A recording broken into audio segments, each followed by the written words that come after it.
Good morning, welcome to Gupta commerce classes. आज business study के one day one chapter scheme में 15वां दिन 15th of day one day one chapter scheme का। और आज हम चैप्टर स्टार्ट कर रहे हैं चैप्टर सेकंड, आपका प्रिंसिपल ऑफ मैनेजमेंट, प्रबंध के सिद्धांत। प्रिंसिपल ऑफ मैनेजमेंट, प्रबंध के सिद्धांत। लिखिए question number first, what do you mean by principle of management? प्रबंध के सिद्धांत किसे कहते हैं? What do you mean by principle of management? प्रबंध के सिद्धांत किसे कहते हैं? राइट द कैरेक्टरिस्टिक्स, इसकी विशेषताएं बताओ। राइट द कैरेक्टरिस्टिक्स, इसकी विशेषताएं बताओ।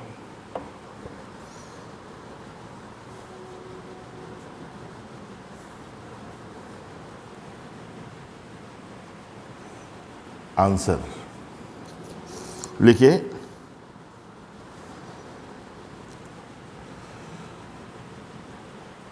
Those fundamental rules and regulations वे बुनियादी नियम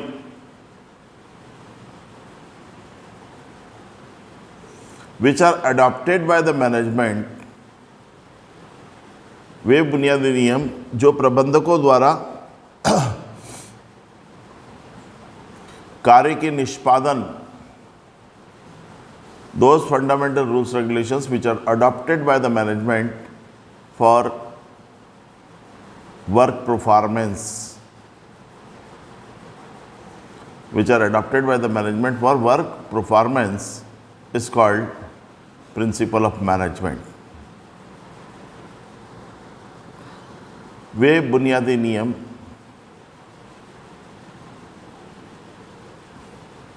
जो कि प्रबंधकों द्वारा कार्य के निष्पादन के लिए लागू किए जाते हैं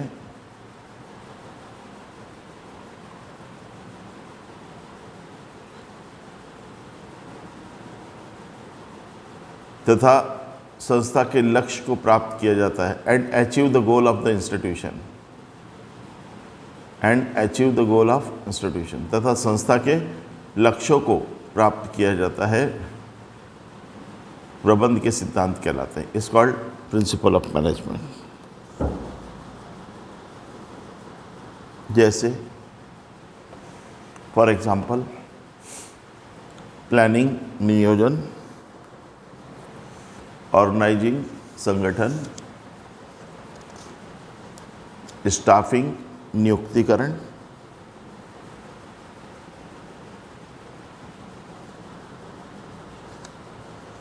डायरेक्शन, निर्देशन, मोटिवेशन, अभिप्रेरण,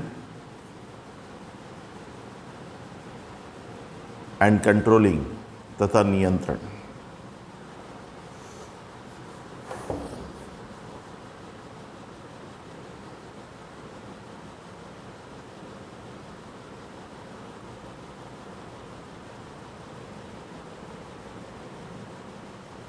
ठीक है,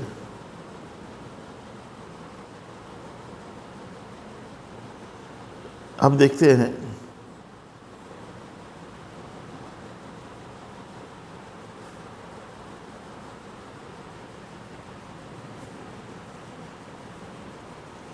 मतलब समझ में आया ना। Those fundamental rules regulations which are guided to the workers for doing the work is called principle of management, ऐसा ही बोल सकते हैं। प्रबंध के सिद्धांत में वे सभी आधारभूत नियम आते हैं जो कि किसी कर्मचारी को कार्य करने में मार्गदर्शन प्रदान करते हैं, मदद करते हैं, संस्था के उद्देश्य को प्राप्त करने में मदद करते हैं। प्रबंध के सिद्धांत के कैरेक्टरिस्टिक्स, आप तो लिखिए विशेषताएं। Characteristics of principle of management, प्रबंध के सिद्धांत की विशेषताएं, characteristics. Point number first, flexible, लोचपुल,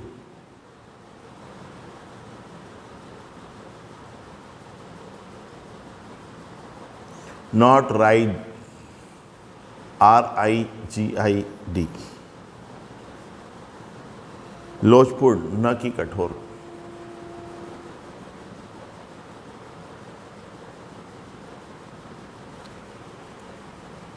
The principle of management is not raised,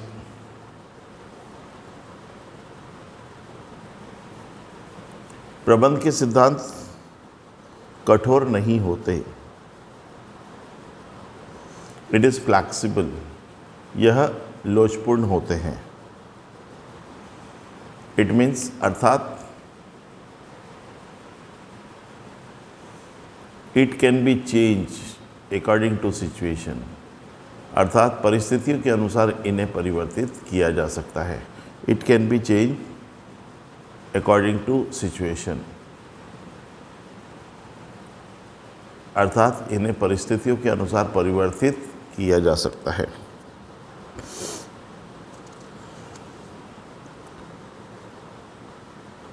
second point, fundamental, आधारभूत सत्य, fundamental truth but not absolute, किंतु पूर्ण नहीं। Fundamental truth but not absolute, आधारभूत सत्य किंतु पूर्ण नहीं।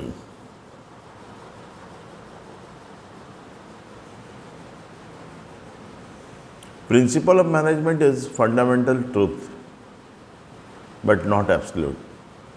प्रबंध के सिद्धांत आधारभूत सत्य तो होते हैं,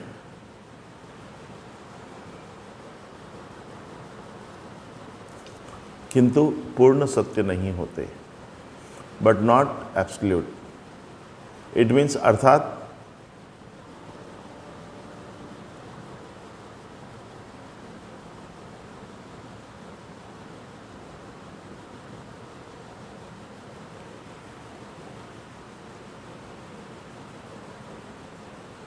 इट कैन बी चेंज, अर्थात इन्हें परिवर्तित किया जा सकता है।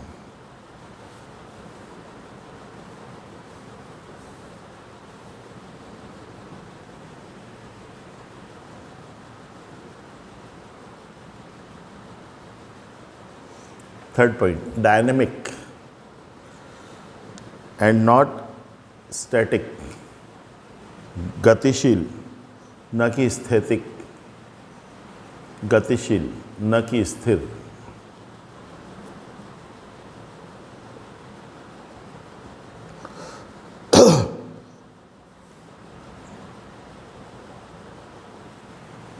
Management is the dynamic science, प्रबंध को गतिशील विज्ञान माना गया है।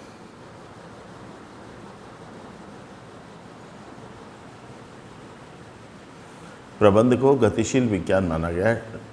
Management is a dynamic science. The principle of management, प्रबंध के सिद्धांत देश, काल एवं परिस्थिति के अनुसार बदलते रहते हैं। The principle of management is change according to country, time and situation. Country, time and situation, देश, काल और समय के अनुसार परिवर्तित होते रहते हैं।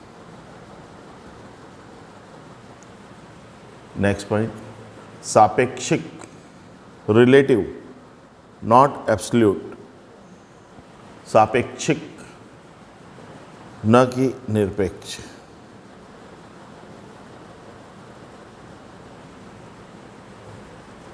द प्रिंसिपल ऑफ मैनेजमेंट, इसमें लिखो प्रबंध के सिद्धांत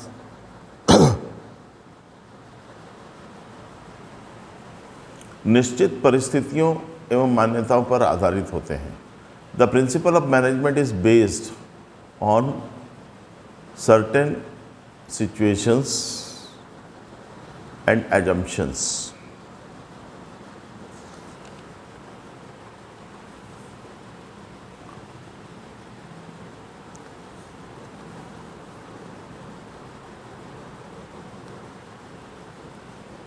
it is based on assumption, यह मान्यता पर आधारित होते हैं।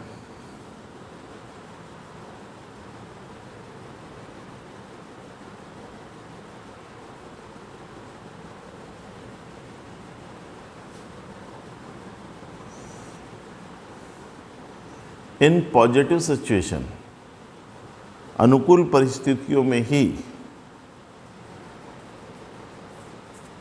दे गिव पॉजिटिव रिजल्ट्स, अनुकूल परिस्थितियों में ही ये अनुकूल परिणाम देते हैं।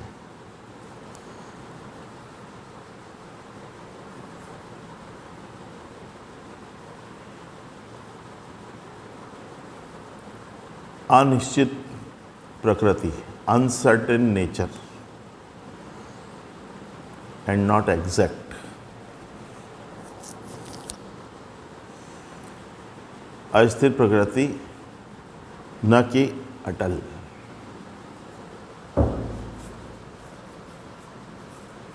द प्रिंसिपल ऑफ मैनेजमेंट, प्रबंध के सिद्धांत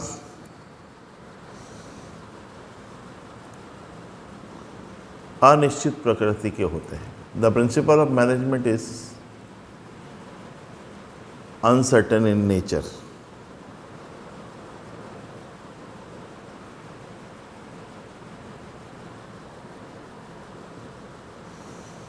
it can not be 100% exact, यह 100%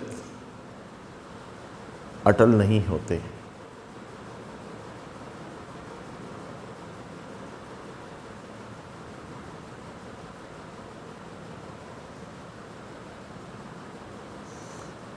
इट इज रिलेटेड विथ,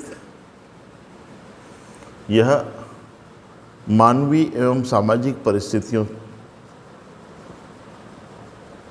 से संबंधित होते हैं। It is related with human and social situations.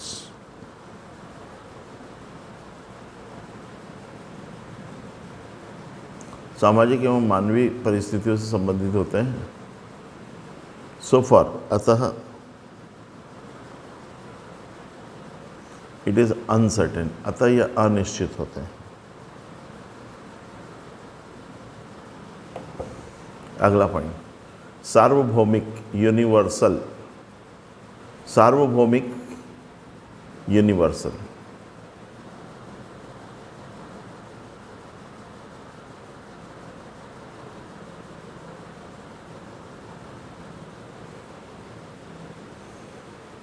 Principal of management is universal, प्रबंध के सिद्धांत सार्वभौमिक होते हैं। इट मीन्स, अर्थात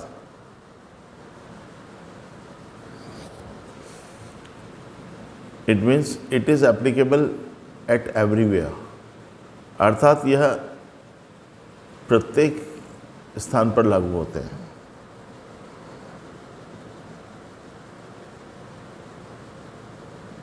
सभी स्थानों पर लागू होते हैं।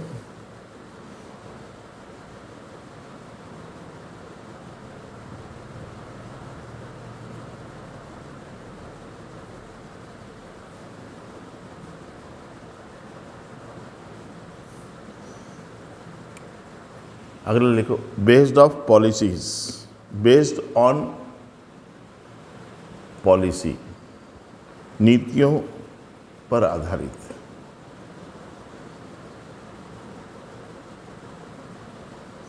द प्रिंसिपल ऑफ मैनेजमेंट, प्रबंध के सिद्धांत is based on the policies, नीतियों पर आधारित होते हैं।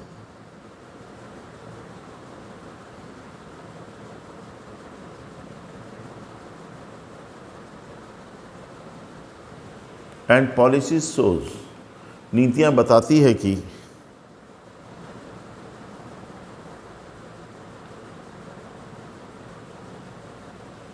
किसी कार्य को करने के लिए कौन सा मार्ग अपनाया जाए, किसी कार्य को करने के लिए कौन सा मार्ग अपनाया जाए। Policy shows that which route is adopted for doing the work. Whereas, जबकि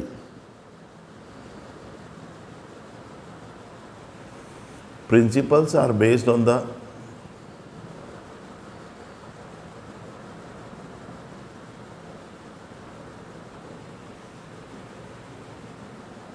research, evaluation and experienced, जबकि सिद्धांत शोध, परीक्षण एवं अनुभव पर आधारित होते हैं।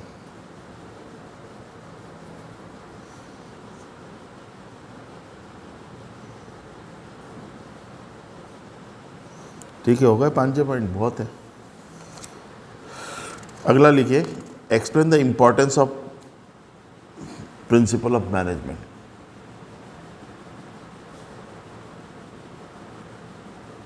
प्रबंध के सिद्धांतों का महत्व। Explain the importance of principle of management. प्रबंध के सिद्धांतों का महत्व।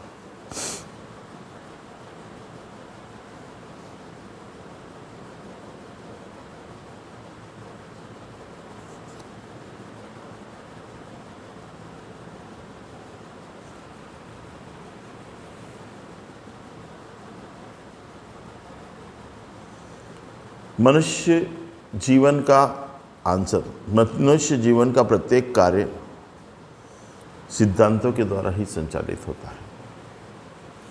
The each and every function of human life is organised by principal.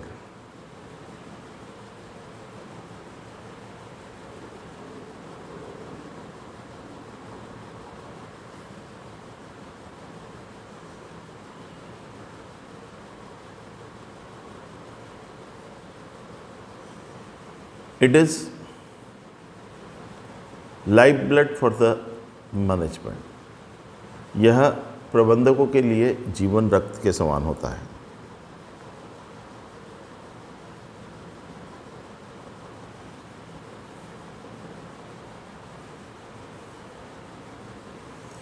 Principal of management is necessary for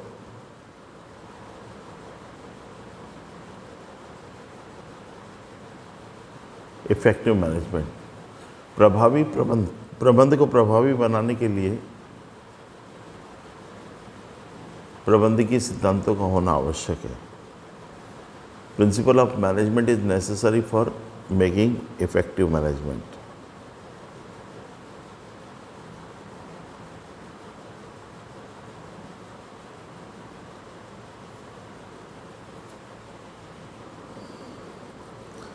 लिखो इसका इंपॉर्टेंस क्या क्या है। Point number first, increase in efficiency, कार्यक्षमता में वृद्धि।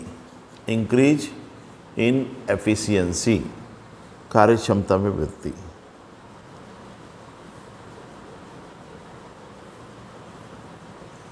Bye the help of principle of management, प्रबंध के सिद्धांतों की सहायता से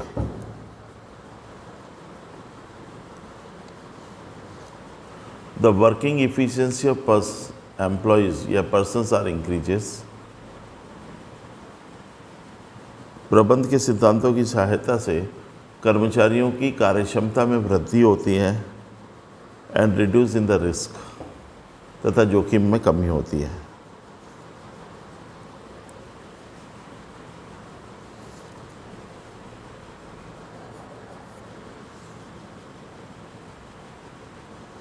सेकेंड, प्रबंधकीय कार्यों का प्रभावी निष्पादन। प्रबंधकीय कार्यों का प्रभावी निष्पादन। Effective performance of managerial functions.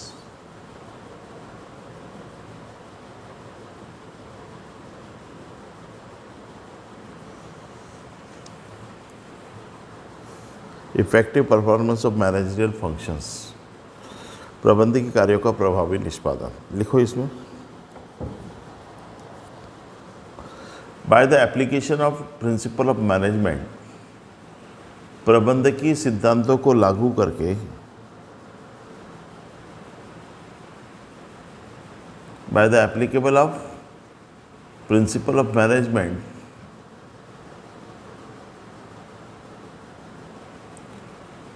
management process can be make effective। प्रबंधकीय सिद्धांतों को लागू करके प्रबंध प्रक्रिया को प्रभावी बनाया जा सकता है।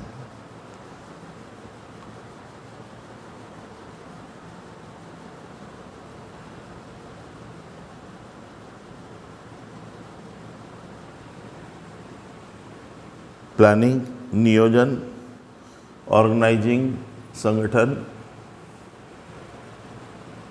प्लानिंग, नियोजन, ऑर्गेनाइजिंग, संगठन, डायरेक्टिंग, निर्देशन, कंट्रोलिंग, नियंत्रण,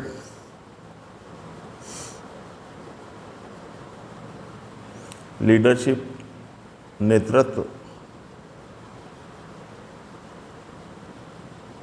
संप्रेषण, कम्युनिकेशन और motivation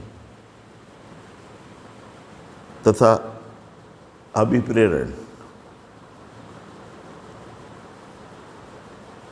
all the works are done according to their principles. ये सभी कार्य इनके सिद्धांतों के आधार पर किए जाते हैं।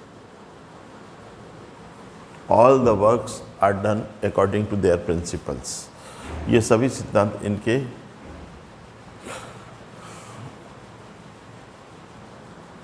ये सभी कार्य इनके सिद्धांतों के आधार पर किए जाते हैं।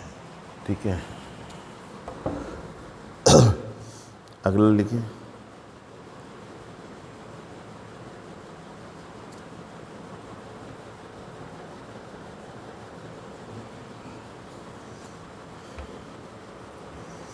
Third point,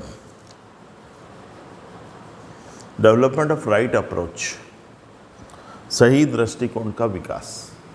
development of right approach, सही दृष्टिकोण का विकास।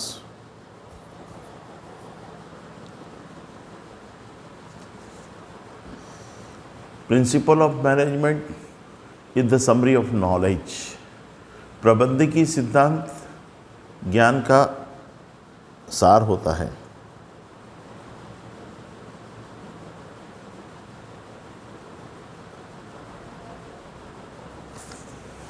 Who are helpful for the management for solving their problems, जो कि प्रबंधकों को who are helpful for the management for solving the problems, जो प्रबंधकों को उनकी समस्याओं को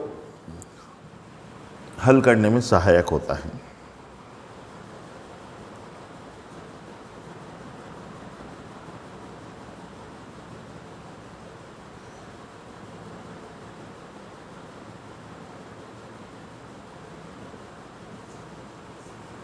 अगला पॉइंट, करेक्शन ऑफ एरर्स, त्रुटियों का सुधार।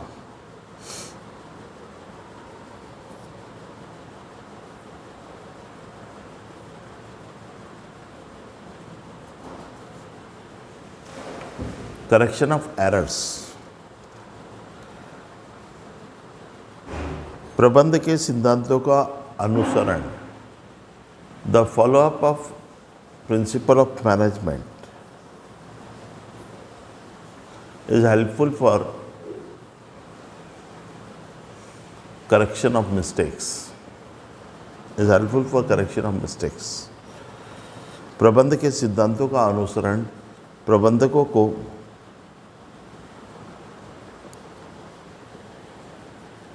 संभावित त्रुटियों के सुधार करने में सहायक होता है। त्रुटियों के सुधार करने में सहायक होता है।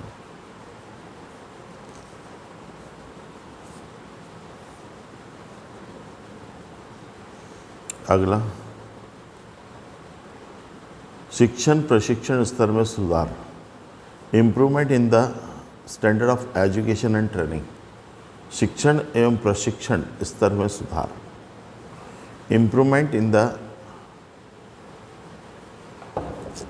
Standard of education and training.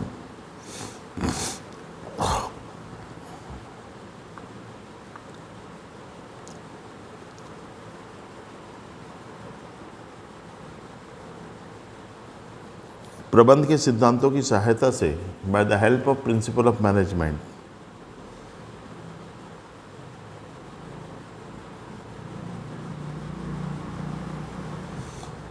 प्रबंध के सिद्धांतों की सहायता से प्रबंधकीय शिक्षण एवं प्रशिक्षण का मार्ग प्रशस्त होता है, का मार्ग प्रशस्त होता है।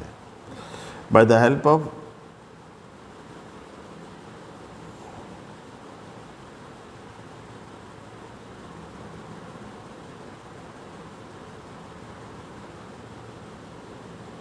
Education and training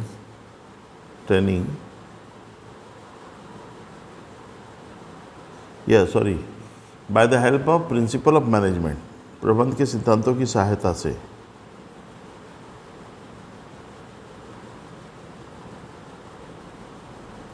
the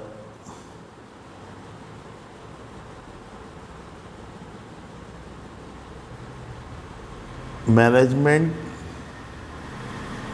education and trainings are improved. Management, education and training are improved.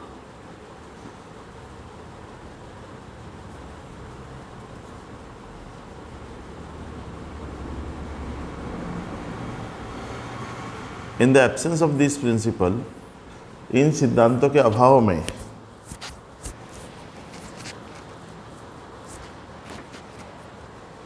Management, इन सिद्धांतों के अभाव में प्रबंध भूल व सुधार का विषय बन जाता है। Management is the subject of trial and error. Management is the subject of trial and error.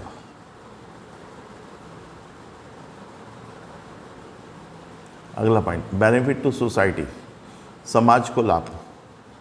Benefit to society, समाज को लाभ।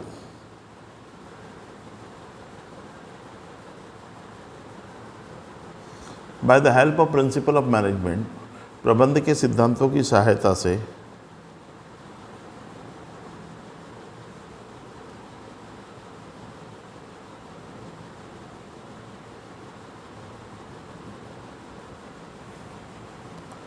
Maximum utilisation of resources are possible, प्रबंध के सिद्धांतों की सहायता से उपलब्ध संसाधनों का सर्वश्रेष्ठ उपयोग किया जा सकता है। And improve in the quality of production, तथा उत्पादन की गुणवत्ता में सुधार किया जा सकता है। Improve in the quality of production, उत्पादन की गुणवत्ता में सुधार किया जा सकता है। Reduce the cost of production, उत्पादन लागत को कम किया जा सकता है।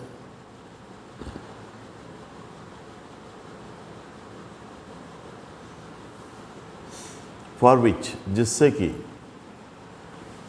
Society gets various types of benefit, जिससे कि समाज को कई प्रकार का लाभ होता है। जैसे best quality of goods at reasonable price, अच्छी किस्म का माल उचित मूल्य पर मिलना।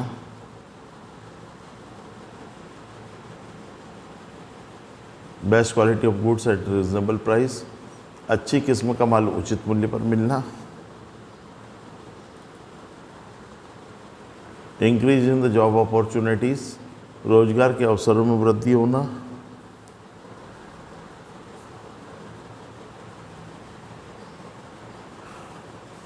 Improvement in the living standard of living, जीवन स्तर में सुधार होना। Improvement in the standard of living, जीवन स्तर में सुधार होना आदि एसेट्रा।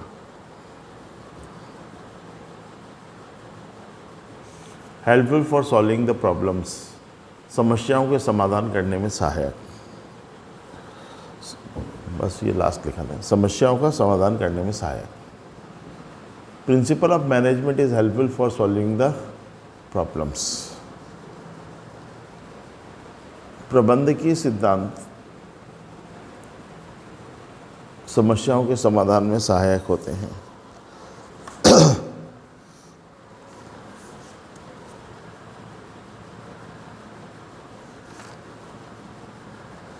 ठीक है,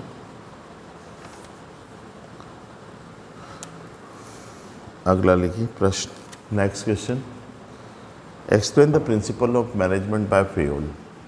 फेयोल के प्रबंध के सिद्धांतों को समझाइए। Explain the principle of management by Fayol. Fayol के प्रबंध के सिद्धांतों को समझाइए। लिखिए।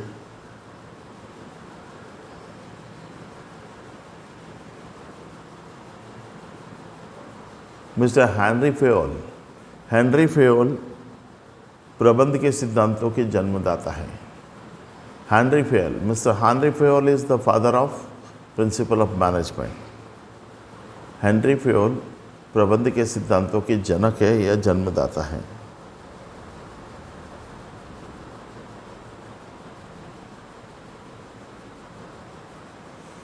They define principal of management in detail. उन्होंने प्रबंध के सिद्धांतों की विस्तृत व्याख्या की है।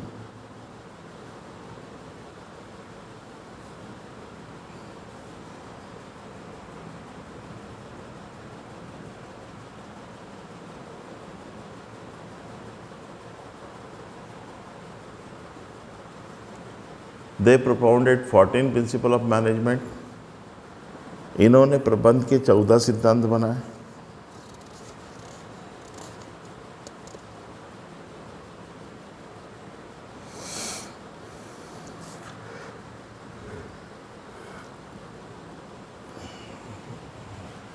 पॉइंट नंबर फर्स्ट, पहला पॉइंट, कार्य आवंटन या विशिष्टीकरण का सिद्धांत, principle of division of work. पहला है principle of division of work, कार्य विभाजन का सिद्धांत या विशिष्टीकरण का सिद्धांत।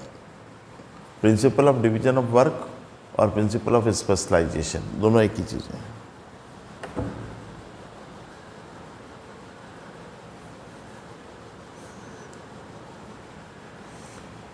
अकॉर्डिंग टू फेयोल, इसमें लिखिए, फेयोल के अनुसार work should be done on the basis of specialisation.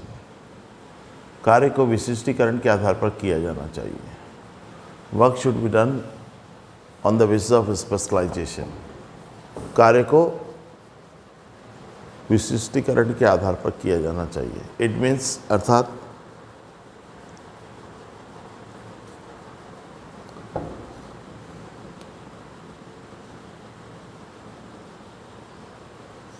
Work should be divided into various parts, अर्थात कार्य को वेरियस स्मॉल पार्ट्स, छोटे छोटे भागों में विभाजित किया जाना चाहिए। And separate work should be provided to the separate person, तथा प्रत्येक कर्मचारियों को अलग अलग कार्य आवंटित किया जाना चाहिए।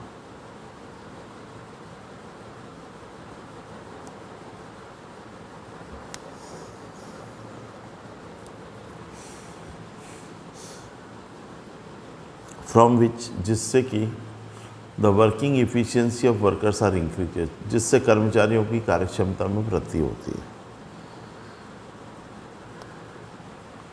सेकेंड पॉइंट, अधिकार व दायित्व का सिद्धांत, principle of authority and responsibility. अधिकार व दायित्व का सिद्धांत, principle of authority and responsibility. According to Fayol, Fayol के अनुसार authority and responsibility both are parallel. Authority and responsibility both are parallel.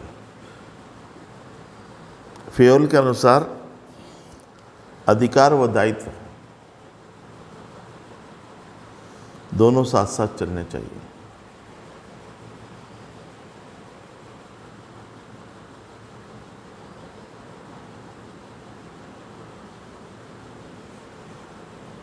According to Fayol, Fayol के अनुसार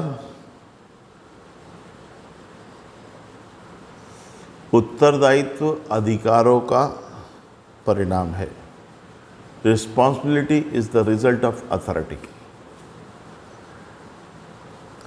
responsibility is the result of authority.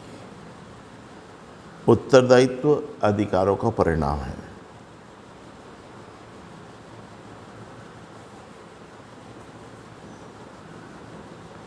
When we use the rights, जब हम अधिकारों का उपयोग करते हैं, then responsibility creates, तो उत्तरदायित्व जन्म लेता है।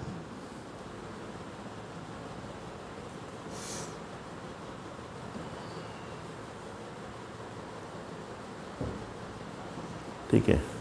तीसरा, प्रिंसिपल ऑफ डिसिप्लिन, अनुशासन का सिद्धांत। प्रिंसिपल ऑफ डिसिप्लिन, अनुशासन का सिद्धांत।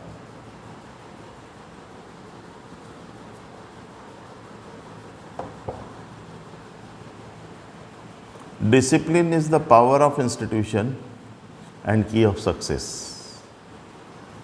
Discipline is the power of institution and key of success. अनुशासन संस्था की शक्ति एवं सफलता की कुंजी होता है।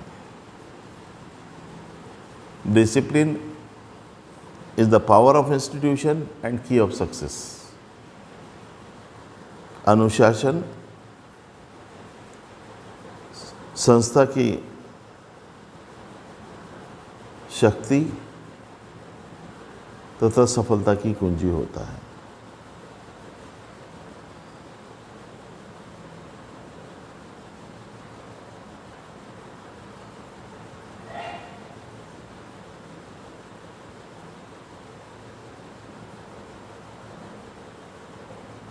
अकॉर्डिंग टू फेयोल, फेयोल के अनुसार discipline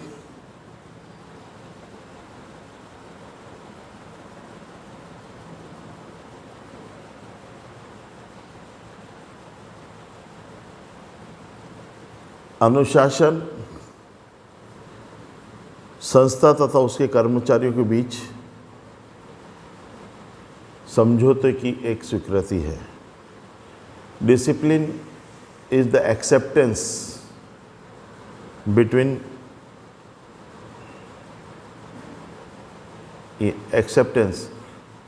agreement between employees and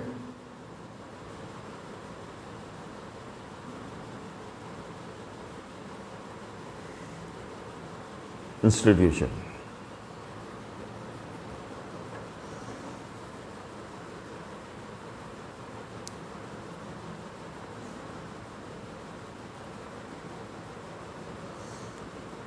By the help of discipline, by the help of principle of discipline, अनुशासन के सिद्धांत से ही management can achieve the goal of the institution.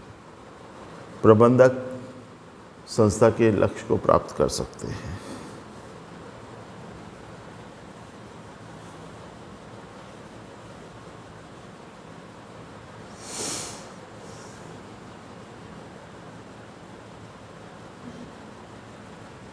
Discipline should keep on each and every level of management. अनुशासन संस्था के सभी स्तरों पर होना चाहिए।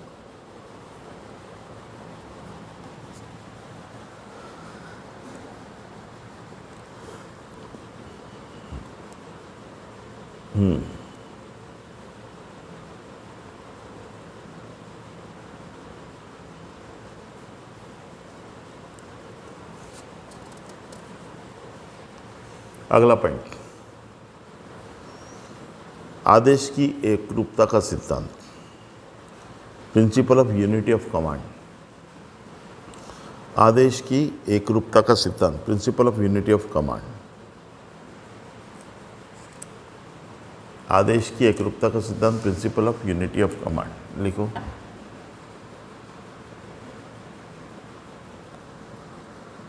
According to Fayol,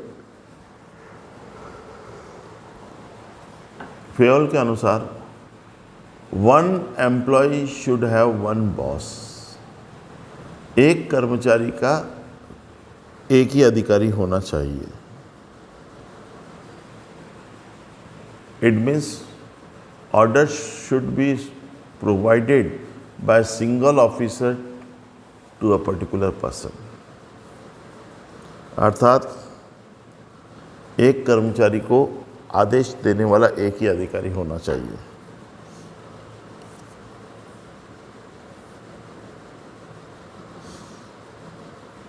If employee gets more than one order, यदि कर्मचारी एक से अधिक आदेश प्राप्त करता है, it's create the situation of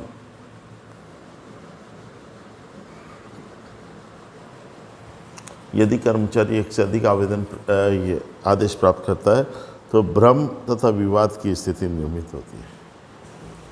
its create the situation of doubt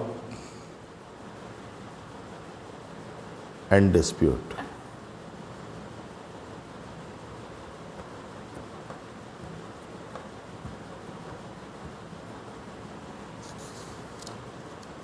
because क्योंकि an employee cannot do the services, एक कर्मचारी एक ही समय में एक से अधिक अधिकारियों की सेवा नहीं कर सकता। One employee cannot do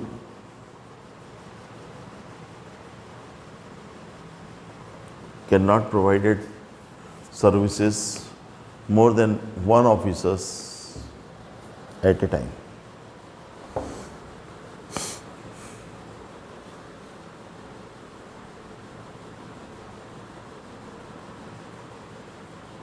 ठीक है, अगला point, principal of unity of command. Principal of unity of command, निर्देश की एकरूपता का सिद्धांत।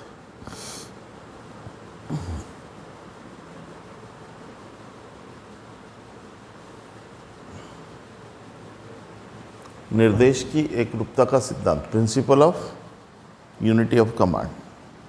ये क्या चीज़ है भाई? Principal of unity of command, निर्देश की एकरूपता का सिद्धांत। अकॉर्डिंग टू फ्योल, फ्योल के अनुसार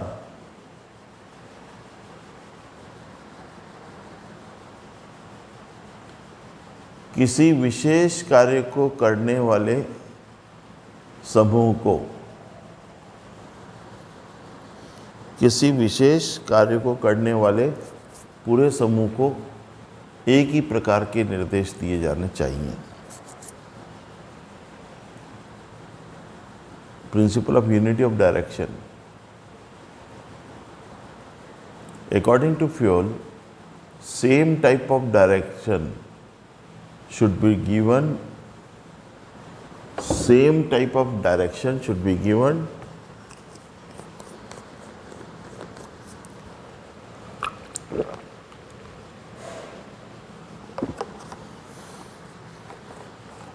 एक ही प्रकार के कार्य करने वाले समूह को एक ही जैसे दिशा निर्देश दिए जाने चाहिए। Same type of direction should be provided to a group of person, to a group of persons who do the same type of work.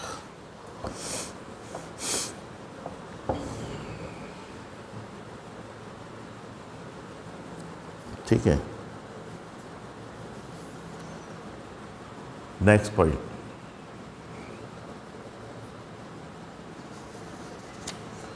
Principle of general interest, सामान्य हित का सिद्धांत। प्रिंसिपल ऑफ जनरल इंटरेस्ट, सामान्य हित का सिद्धांत।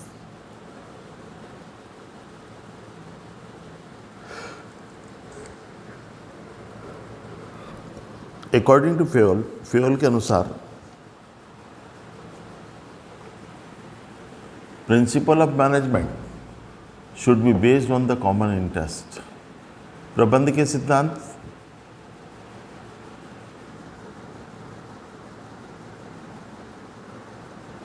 सामान्य हित पर आधारित होने चाहिए।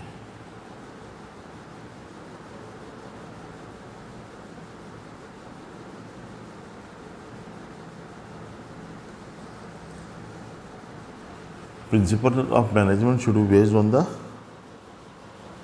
General interest. इट मीन्स अर्थात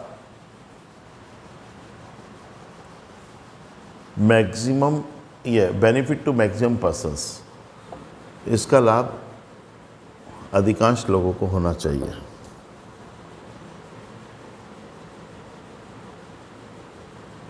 इसका लाभ अधिकांश लोगों को होना चाहिए, है ना. मतलब सीधे प्रिंसिपल ऑफ मैनेजमेंट जो है वो इंडिविजुअल पर्सन के लिए नहीं होना चाहिए, होना चाहिए सबके लिए, सोशल जनरल इंटरेस्ट के लिए. अगला, प्रिंसिपल ऑफ रेम्युनरेशन, पारिश्रमिक का सिद्धांत.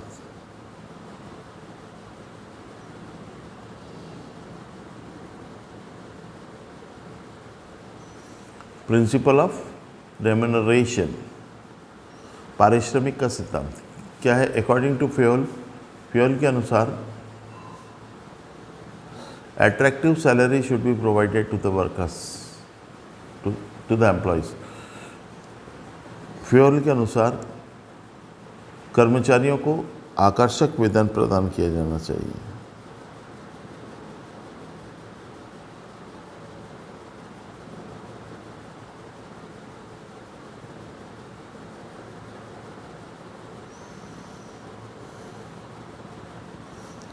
एंड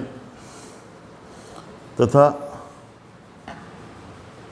नॉन मॉनेटरी मोटिवेशन, ये non monetary benefit should be provided to the employees.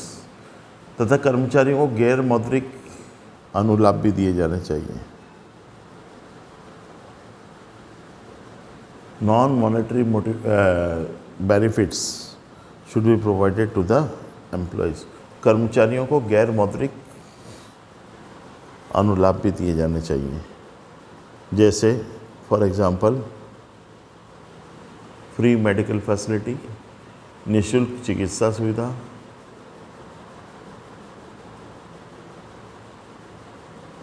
Free accommodation, निःशुल्क आवास एसेट्रा आदि. अगला पॉइंट, प्रिंसिपल ऑफ सेंट्रलाइजेशन, केंद्रीकरण का सिद्धांत.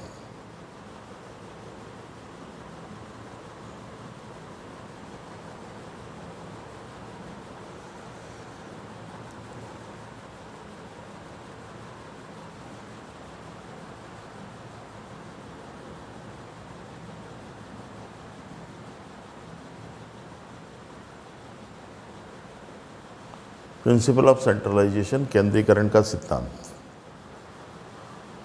When all the rights of taking decisions, जब निर्णय लेने के सभी अधिकार उच्च प्रबंधकों के पास हो. When all the rights of taking the decisions are kept with the higher authorities,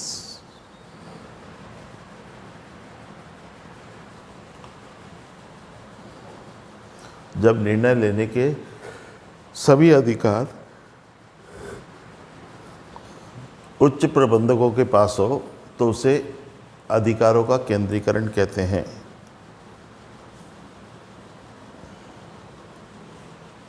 When all the rights of taking decisions are with the higher authorities is called centralization, तो उसे केंद्रीकरण कहते हैं.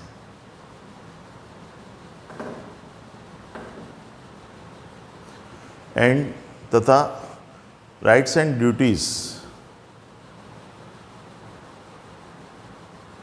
Are transferred from higher authority to their coordinators, जब अधिकार और कर्तव्य प्रबंधकों द्वारा अपने अधीनस्थों में बांट दिए जाते हैं.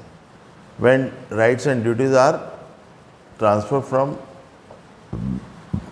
Higher authority to their coordinators, that is called decentralisation, तो उसे विकेंद्रीकरण कहते हैं.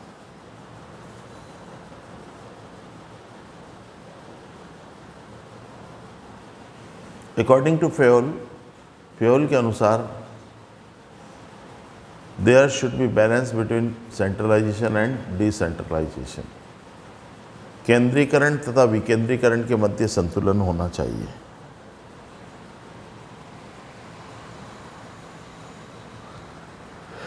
There should be balance between the centralisation and decentralisation. केंद्रीकरण और विकेंद्रीकरण के मध्य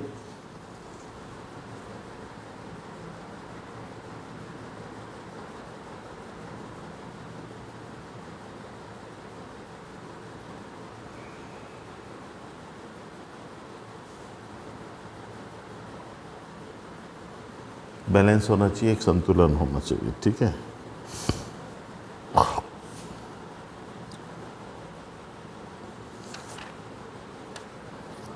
सभी लिखवा दें आपको।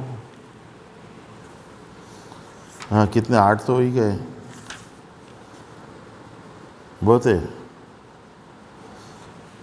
ठीक है, आपको तो 6 ही लिखने वहाँ पर एग्जाम में, पर चलो केवल पॉइंट तो मालूम होने चाहिए ना। पॉइंट लिख लो। 9th, principle of scalar chain, SCALAR, सोपान श्रृंखला का सिद्धांत। सोपान श्रृंखला का सिद्धांत, प्रिंसिपल ऑफ स्केलर चेन।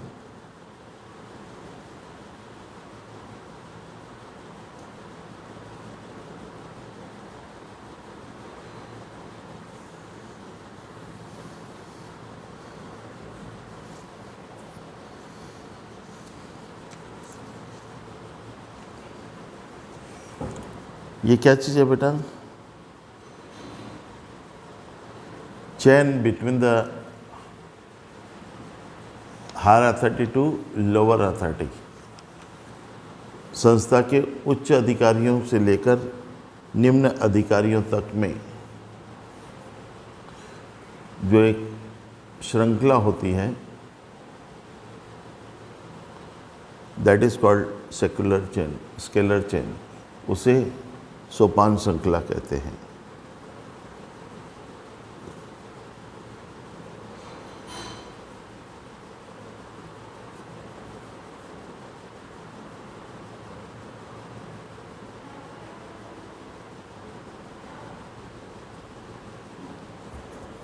ठीक है ना,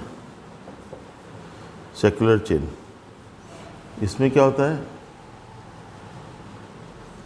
इन दिस प्रिंसिपल, इस सिद्धांत के तहत order is given from top to bottom. इसमें आदेश ऊपर से नीचे की ओर आता है, and request start from bottom to top, तथा निवेदन नीचे से ऊपर की ओर जाता है।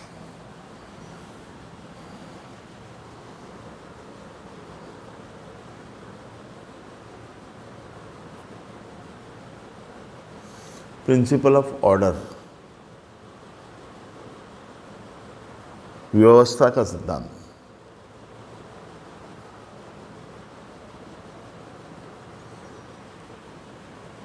प्रिंसिपल ऑफ ऑर्डर, व्यवस्था का सिद्धांत अपव्ययों पर नियंत्रण रखता है। Principle of order is control on the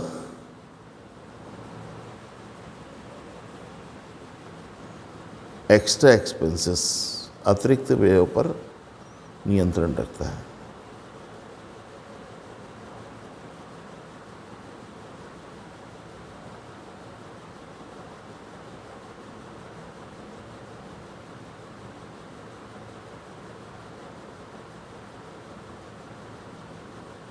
अगला है principle of equity,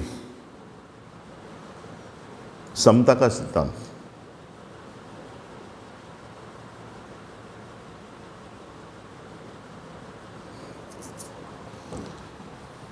principle of equity, समता का सिद्धांत। अकॉर्डिंग टू फ्योल, फ्योल के अनुसार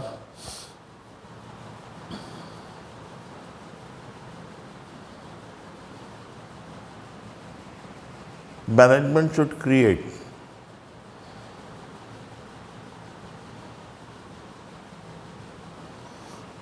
equity or equality on each and every stage of management.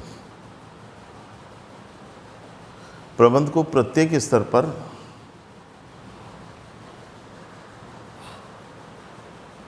समता की भावना उत्पन्न करनी चाहिए.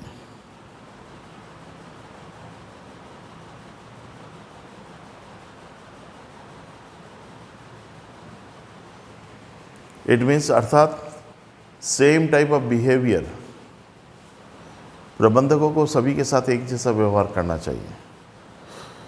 Same type of behaviour should be done by the management with their coordinators और employees. सभी के साथ प्रबंधकों को एक जैसा व्यवहार करना चाहिए.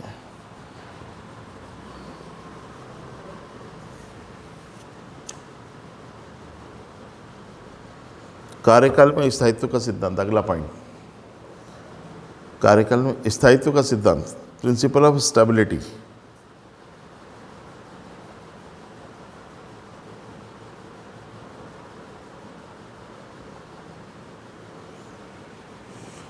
According to Fayol,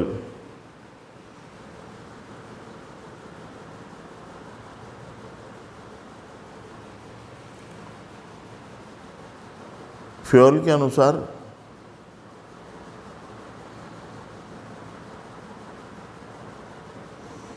कर्मचारियों में स्थायित्व का होना आवश्यक है. Permanent employee should be in the institution.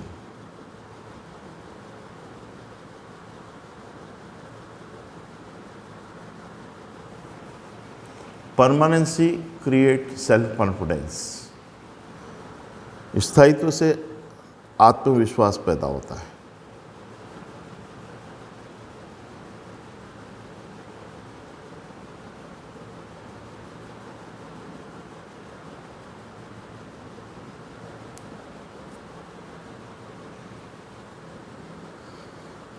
स्थायित्व से आत्मविश्वास पैदा होता है. अगर आपकी नौकरी परमानेंट है तो आपका वहाँ मन लगेगा, वो वाली बात है ये.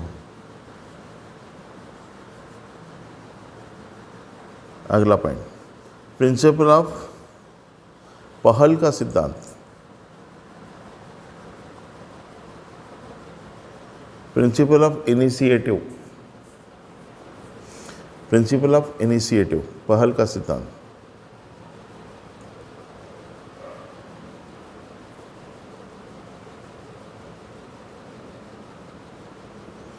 प्रिंसिपल ऑफ इनिशिएटिव, पहल का सिद्धांत.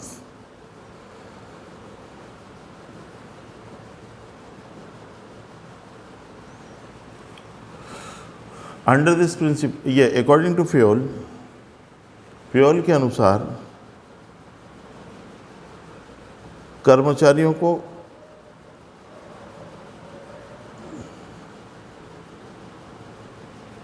अपनी कार्य योजना बनाने तथा उससे क्रियान्वित करने की स्वतंत्रता दी जानी चाहिए. According to Fayol,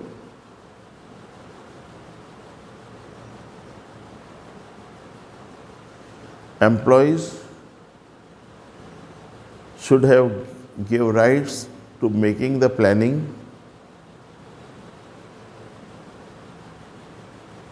and application.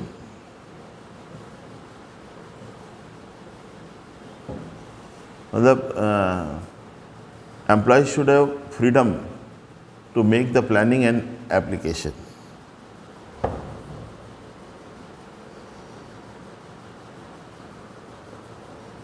और तथा एंड लिंक तो और and suggestion should be taken from the employees. तथा प्रबंधकों को योजना बनाते समय कर्मचारियों से सुझाव लेने चाहिए. Suggestion should be taken from the employees by the management at the time of making planning. योजना बनाते समय प्रबंधकों को कर्मचारियों से सुझाव लेने चाहिए.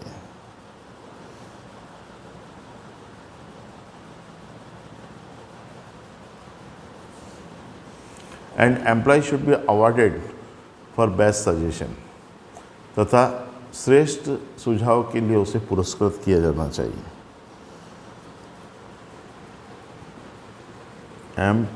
Employee should be awarded for best suggestion.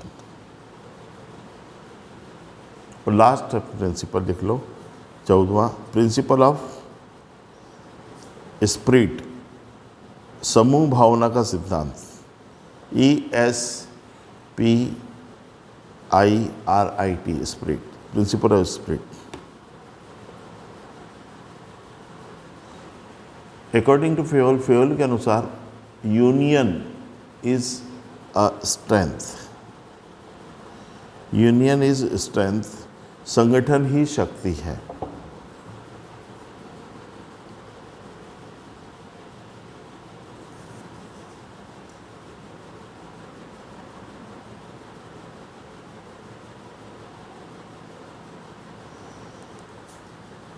Union is strength, संगठन ही शक्ति है। सो फॉर, अतः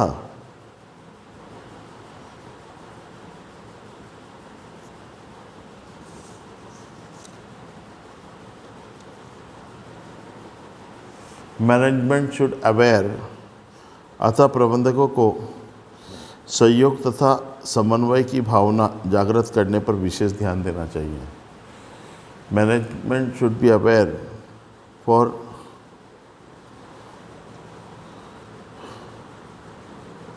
creating coordination between the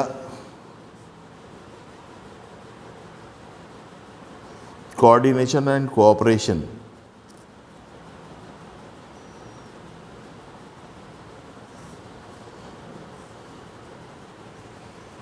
between the employees and departments, between the employees and departments, कर्मचारियों तथा विभागों के मध्य समन्वय एवं सहयोग